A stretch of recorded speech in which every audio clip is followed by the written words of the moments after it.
when I talk to people about doing the future authoring program, they often put it off, and it's not surprising because it's hard. But it's more than that. They think, well, I don't know how to write. I'm going to do a bad job. I don't really like assignments. I'm going to have to do it perfectly.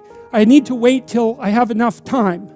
And like one of those is enough to stop you cold, and all 5 of them, you're just done. And so I tell people, do it haphazardly, a tiny bit at a time, and badly. Because you can do that. I tell my students when they're doing their theses, master's thesis, write a really bad first draft. And then we have a little conversation about that because they don't think I mean that. Because it sounds like a cliche in some sense. It's not a cliche. It's not a cliche at all. It means you're a terrible writer. But if someone put a gun to your head and said, you have to have your 100-page thesis done by next Monday or I'll shoot you, but I don't care how terrible it is, you would sit down and write it. And the thing is, then you have it, right? Then you have something, and then you can fix it. You can iterate and fix it. That bad first draft, that's the most valuable thing, and so that's what you need. You need a bad first draft of yourself. And there's an idea that Jung developed about the trickster and the jester, the comedian, right? That the trickster is the precursor to the savior. That's one of the things I learned from Jung that was just, it's so unlikely. You'd never think that. It's so amazing that might be the case, but the satirical and the ironic and the troublemaker, the comedian, the fool is the precursor to the savior. Why? Because you're a fool when you start something new. And so if you're not willing to be a fool, then you'll never start anything new. And if you never start anything new, then you won't develop. And so the willingness to be a fool is the precursor to transformation. And that's the same as humility. And so if you're going to write your destiny, you can do a bad first job. You're going to get smarter as you move forward. That's the thing, is that, so something beckons to you. That's what happens here. Maybe the star that Geppetto wished on was the wrong damn star. But at least it was a star, right? At least it was in the sky. At least it moved him forward. And so you say in your life, well, something grips you and fills you with interest. And you think, well, should I do that? And the answer is, if not that, then something. What if it's a mistake? It's a mistake. Rest assured. What do you know? You're going to stumble around, right? And what's going to happen is this. You're going to not stay in stasis. You're not going to wander around in circles. And I see people like that. They said, well, I never knew what to do, and now I'm 40. It's like, that's not so good. That's not so good. And you might say, well, and there is a literature too that suggests that people are a lot more unhappy when they look back on their lives about the things they didn't do than they are about the mistakes they made while they were doing things. And so that's really worth thinking about too, because there's redemptive mistakes. And a redemptive mistake would be a mistake that you make when you go out and try to do something. You know, you think, okay, I'm going to try to do this. And you're not good at it. You make a bunch of mistakes. It's like, well, what's the consequence? If you pay attention, is you're not quite so stupid anymore. That's the thing, is you've been informed by the results of your errors. And so what happens is you follow the beacon, you follow the light. And you're blind, so you don't know where the light is. It's dimly apprehended only, and you're afraid to follow it. But you decide to take some stumbling steps towards it. And as you take stumbling steps towards it, you become illuminated and enlightened and informed.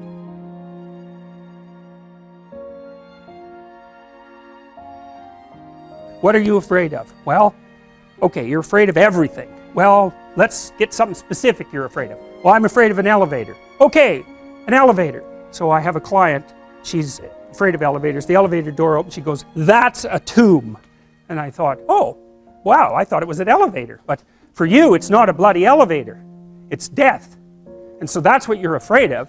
It's worse than that. You're afraid of being trapped inside there in the dark, alone, not knowing if anyone is going to rescue you, stuck there with your damn imagination, freaking out.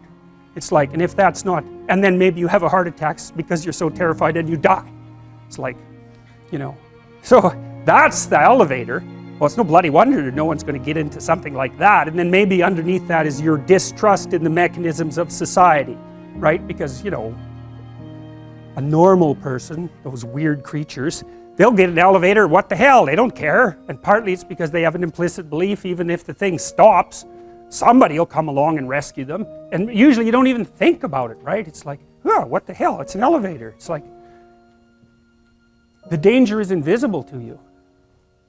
And it's partly because you implicitly trust the structure. And so maybe you go into the unconscious presuppositions of the person who is terrified of the elevator and the subways, and you find out they have a real problem with trusting authority, and that's partly why they don't get along with their husband and why they've never been able to stand up for themselves. So then you say, okay, well, you're afraid of the damn elevator, but it's not an elevator, it's a tomb, and the tomb is partly you and it's partly the elevator and partly your unconscious mind. And so, well, what can you handle? Can you go and look at an elevator from 10 feet away? It's like, yes. Okay. How about 9 feet away? Yes. 5 feet? Yes. 4 feet? No. Okay, no problem. 4.5 feet. We're going to go from that elevator. We're going to look at the damn thing until you're bored of it. Because that's what we're trying to... You should be bored of the elevator. Because then you're not afraid of it, obviously. It's like, it's an elevator. You just don't notice it, right? So, this week they're 4.5 feet from the elevator. Next week they're a foot from the elevator. And the week after that, the horrible gates of hell open and they look inside and they don't run. And so, hey, they're tougher than they thought they were. And that's what you're teaching them, actually. You're not teaching them that the world isn't dangerous. Because that's a stupid thing to teach someone. Bloody right, the world is dangerous. It's terrifying. And sometimes people they realize that. And the veil lifts. And they see horror everywhere. They see that. And then they think, well, I'm just a little rabbit. I'm over here in the corner. I can't move. I'm petrified. And then they can't move. They hide at home. They cower at home because everything has become a predatory domain. And so what you teach them is you're not as much of a rabbit as you think. And part of that is that you help them grow some teeth so that they can go home and have that fight with their husband that they should have had 25 years ago. And it happens very frequently with agoraphobic clients that you get them so they can go on the damn elevator and they can go on the subway and they can take a taxi. Maybe they learn to drive. Wow. They get some autonomy and then they're a little tougher, and so then they can stand up for themselves, and they go back and, like, their husband might not be very happy with any of this. Really, it depends on what sort of guy he is, you know. If he's a real tyrant, he might be just perfectly happy that he's married to someone who, you know, is afraid of her own shadow, because then she won't ever leave.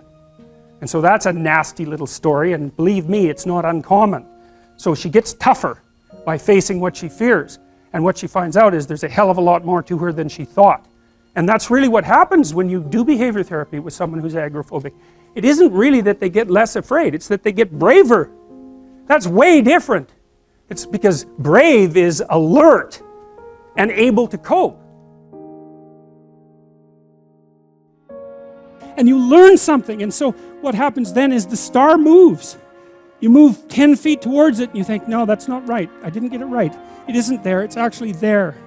And so then you see it somewhere else and you shift yourself slightly and you move forward, and that's what happens, is that you continue as you change. The thing that guides you forward moves, right? It's like God in the desert in Egypt, the pillar of light that you're following. It's moving. It's not a permanent thing. You move towards it, it moves away, it guides you forward.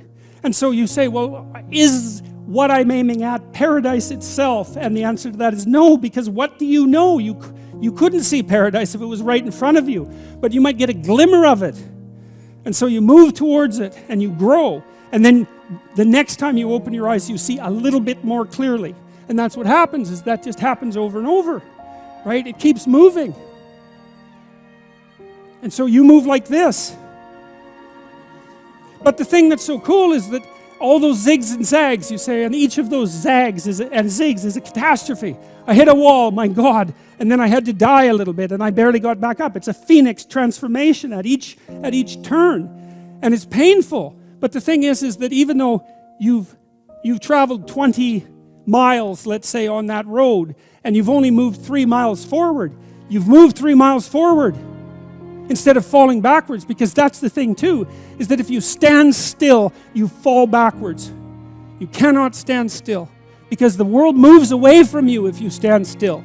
And there's no stasis, there's only backwards. And so if you're not moving forwards, then you're moving backwards. And that's more of the underlying truth of the Matthew principle. To those who have everything, more will be given. From those who have nothing, everything will be taken. It's a warning. Do not stay in one place. Well, as you zig and zag, maybe the cataclysm of each transformation starts to lessen. There's not so much of you that has to die with every mistake. And maybe you end up oriented at least reasonably properly. And if you were sensible, that would have been your trip. But it wasn't, right? It's that. And perhaps it's a lot worse than that. Perhaps there's no shortage of backtracking. But it doesn't matter, because as you stumble forward, you illuminate and inform yourself. And perhaps that's partly because the world is made of information. And if you encounter it and tangle with it, then it informs you. And then you become informed. And then you're in formation. And then you're ready.